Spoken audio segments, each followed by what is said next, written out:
आप सबका फिर से स्वागत है। मैं सचिन कुमार, फाउंडर ऑफ सोचने वाला। आज हम बात करेंगे नोकिया बर्बाद हुई कैसे। नोकिया बर्बाद नहीं हुई, उसको बर्बाद किया गया, उसकी मर्डर किया गया, उसकी हत्या की गई। उसका आज हम खुलासा करेंगे। इस वीडियो के एंड तक बने रहिएगा ताकि आपको समझ में आ जाए कि नोकिया की हत्या की कैसे गई। हम स्टेप बाय स्टेप करके चलेंगे, ध्यान से वीडियो को देखिएगा, ना हो सके तो एक दो बार आगे पीछे करके देखिएगा ताकि आपको बात समझ में आ जाए। सबसे पहले बात करते हैं कि नोकिया 1862 में फिनलैंड की कंपनी जो स्टैब्लिश हुई थी, वो उस टाइम कम्युनिकेशन में और सोशल नेटवर्क में थी। और उसके बाद इसने 1982 में एक टेलीकॉम नाम की कंपनी थी मोबिरा, उसको इन्होंने एक्वायर किया, उसको खरीद लिया।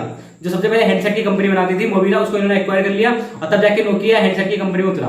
1862 में इसने जो सबसे पहले टेलीफोन बनाया था वो 10 किलो का टेलीफोन था। वही 1884 में आके इन्होंने एक दूसरा हैंडसेट बनाया जो 5 किलो का था, जिसको कार में ले जाके इधर ले जाके कार के अंदर कार के बाहर कहीं भी ले जाके बात कर सकते थे। वही 1885 में आके इन्होंने फिर एक इंडिविजुअल मोबाइल बनाया, जिसको आपको पता है 1991 में सबसे पहले फिनलैंड के प्राइम मिनिस्टर ने टेलीफोन पे जीएसएम से कॉलिंग की थी नोकिया के मोबाइल से।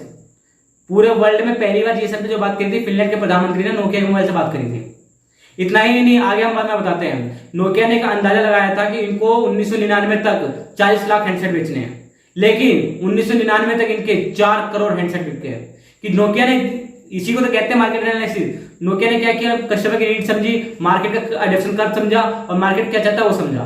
इसलिए जब आप सभी प्लानिंग के साथ चलते हैं ना, तो आपको उतना मिलता है जितना आपने सोचा भी नहीं होता है। कि नोकिया ना जहां 4 बिलियन का टारगेट लेके चली थी, वहां भी उन्होंने 250 बिलियन को टारगेट कर लिया। बात आप समझ रहे, बात सिंपल सी है। नोकिया क्या करी, जब टेलीकॉम कंपनी में आए तो उन्होंने बिल्कुल घमासान मचा दिया।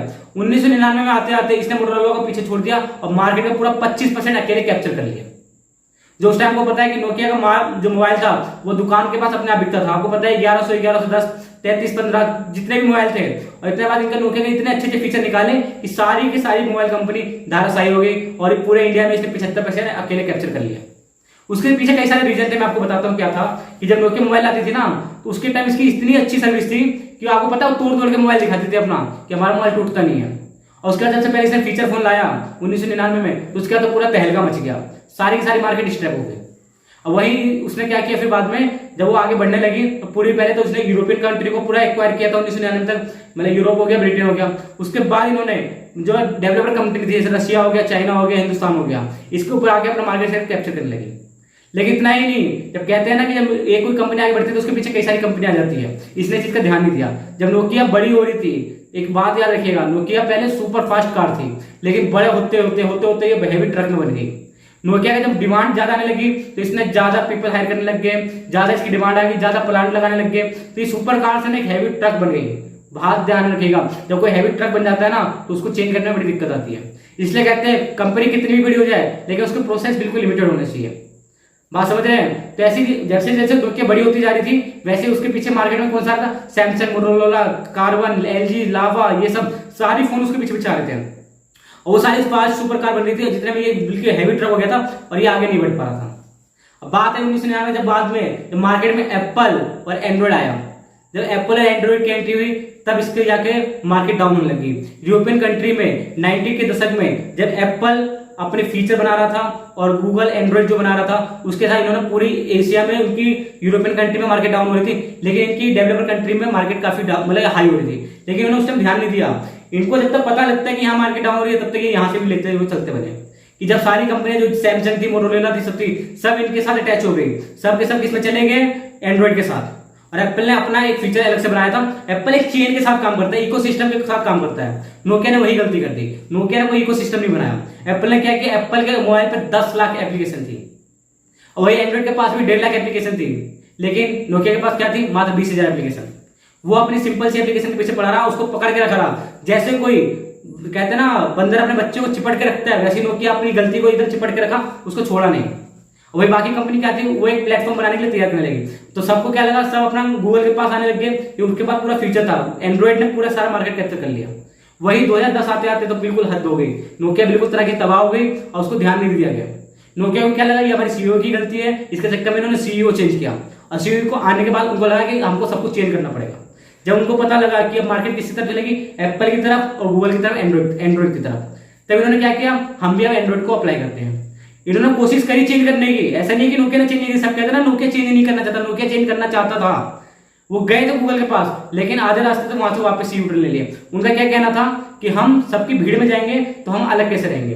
ब्लू ओशन की बात मैं भाई कई बार करता हूं, ब्लू ओशन अच्छी चीज है, लेकिन ब्लू ओशन का ये मतलब नहीं था कि आपने खेत में जाकर दुकान खोली, वहां कोई भी दुकान नहीं, आप अकेले दुकान लेके बैठे हुए हैं। बात समझ रहे हैं। ये गूगल के पास जाते जाते वहां से यू टर्न लेके किसके पास चला गया, माइक्रोसॉफ्ट के पास। माइक्रोसॉफ्ट के पास सॉफ्टवेयर था, इसने क्या बोला, तुम्हारे पास सॉफ्टवेयर है, मेरे पास हार्डवेयर है, हम दोनों मिल जाते हैं तो हम दुनिया पे छा देंगे, नंबर 1 कंपनी बन जाएंगे। पर ऐसा बिल्कुल नहीं था। माइक्रोसॉफ्ट के पास कोई भी एप्लीकेशन काम नहीं करती थी। जितना आपके पास पता है कि एंड्रॉइड में और एप्पल में जितने एप्लीकेशन यूज हो रहे थे उतना माइक्रोसॉफ्ट में नहीं हो रहा था।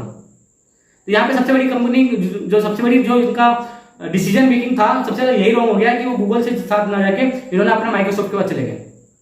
इससे हुआ क्या कि इनका मार्केट में वैल्यू बनी नहीं, उतना डिमांड हुआ नहीं, कोई माइक्रोसॉफ्ट को विंडो को मतलब कि एब्जॉर्ब नहीं कर पाया, अंडरस्टैंड नहीं कर पाया, जिसके चक्कर में इनकी मार्केट डाउन हो गई।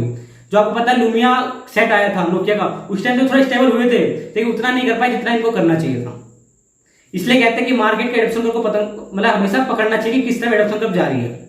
और कस्टमर हिंट देता है, जब इनको यूरोपियन कंट्री से मार्केट डाउन हुई थी, इनको उसी टाइम पकड़ लेना चाहिए था कि इनको अब एंड्रॉइड की तरफ जाना चाहिए, लेकिन उन्होंने उस टाइम में नहीं गए। और लास्ट में भी आते आते इन्होंने क्या किया, उसके बाद भी ध्यान नहीं दिया। और जहां ये एकदम से हैवी ट्रक बन चुका था, वहां से इसको काफी आगे जाना था, लेकिन वही है, अब उन्होंने क्या करने लगे, धड़ाधड़ अपने एम्प्लॉय को निकालने लगे, धड़ाधड़ और एम्प्लॉय को निकालने लगे, और एम्प्लॉय को निकालने लगे, जिससे कि नोकिया कंपनी बिल्कुल ठप पड़ गई। वही दूसरी तरफ क्या करा, एप्पल ने एक इकोसिस्टम बनाया। अब पता है एप्पल का क्या आता है, मोबाइल आता है, आईपैड आता है, वॉच होती है, और ब्लूटूथ आता है, ईयरफोन आता है, सब कुछ आता है। उसने एक इकोसिस्टम बनाया। वैसे एंड्रॉइड ने क्या किया, वहां क्या करते हैं, कॉन्टेंट क्रिएटर, मतलब एक ओनर आ गया, एक कॉन्टेंट क्रिएटर आ गया, एक कंज्यूमर आ गया, इन्होंने एक प्लेटफॉर्म बना दिया। कोई भी काम करता है ना तो एक प्लेटफॉर्म इकोसिस्टम पर बता, जीव जीव से जीवनम, हर कोई एक दूसरे पर डिपेंड होता है, तभी जाके वो ग्रोथ करता है।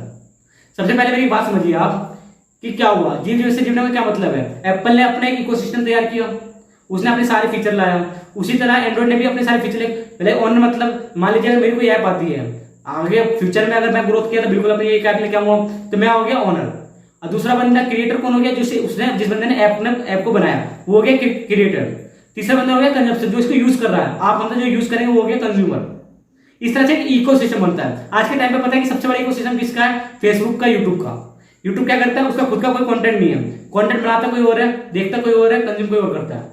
बात समझ रहे हैं। इस तरह से इकोसिस्टम के द्वारा कंपनी चलाई जाती है।